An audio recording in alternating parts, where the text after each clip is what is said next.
A student-led effort at The Ohio State University to help fight food insecurity has adapted and continued during the COVID-19 pandemic. So I've been putting red lentils, rice, and like a scoop of dried vegetables into each bag. I've been doing the food, and then I'll hand it off to the next person who is sealing the bags.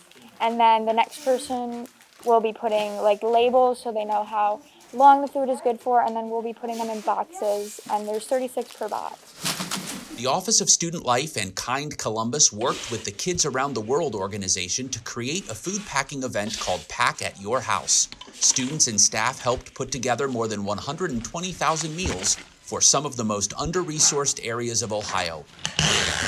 All the food bags are going to be going to food deserts in the Ohio area, most formerly in the Appalachian regions in southern Ohio. So all the food that we package today is then going to be donated to those that might not have the access or accessibility to food right now, especially with COVID and everything going on. On March 24th, the official Ohio State football equipment truck owned by Ken Blair will transport the food.